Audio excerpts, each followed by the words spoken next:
Assalamualaikum warahmatullahi wabarakatuh. Menurut saya, intisari pemikiran Ki Hajar Dewantara tentang pendidikan adalah mengartikan pendidikan sebagai tempat persemaian benih-benih kebudayaan dalam masyarakat. Menyadarkan saya sebagai pendidik bahwa untuk menciptakan manusia yang beradab, salah satu kunci untuk mewujudkannya adalah melalui pendidikan. Pendidikan dapat menjadi modal bertumbuh kembangnya nilai-nilai dalam diri manusia yang dapat diteruskan atau diwariskan. Ki Hajar Dewantara menjelaskan juga bahwa tujuan pendidikan adalah menuntun segala kodrat yang ada pada anak agar mereka dapat mencapai keselamatan dan kebahagiaan yang setinggi-tingginya baik sebagai manusia pribadi maupun sebagai anggota masyarakat. Oleh karena itu, pendidik hanya dapat menuntun tumbuh atau hidupnya kekuatan kodratnya yang ada pada anak agar dapat memperbaiki lakunya, bukan dasarnya, hidup dan tumbuhnya kekuatan kodrat anak.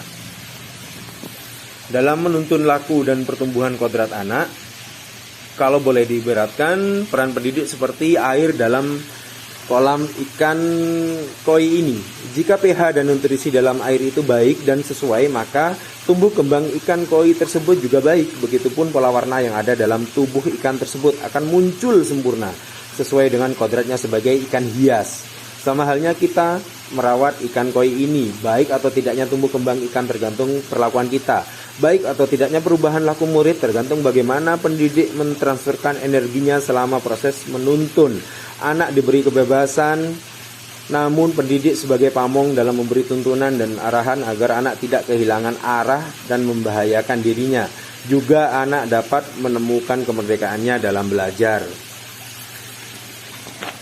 Sebagai seorang pembelajar, pemikiran Ki Hajar Dewantara mengarahkan saya pada konsep yang sesuai dengan peran kita dalam proses pembelajaran. Seperti sistem Among, metode ini tidak mengandung unsur perintah atau paksaan, melainkan memberikan tuntunan kepada anak agar berkembang secara optimal, baik secara lahir maupun secara batin. Hubungan emosional yang kuat antara guru, siswa, dan orang tua menjadi fokus dalam sistem. Yang beliau ajarkan bahwa sifat dan bentuk manusia timbul karena pengaruh kodrat alam, sedangkan isi dan irama sangat terkait dengan zamannya dan kepribadiannya. Pendidikan harus memperhatikan keseimbangan antara kodrat alam dan tuntutan zaman. Ki Hajar Dewantara juga mengakui 3 pusat pendidikan yang saling berinteraksi, yaitu keluarga, sekolah, dan masyarakat. 3 elemen ini sangat berperan penting dalam membentuk karakter dan pengetahuan anak. Sebagai pembelajar, kita harus menghormati dan menghargai anak-anak sebagai individu yang memiliki potensi unik. Berhamba pada anak berarti mengakui keberagaman, kemampuan, dan minat mereka, serta memberikan dukungan untuk berkembang sesuai kodratnya. Ki Hajar Dewantara juga menekankan pentingnya budi pekerti dalam pendidikan.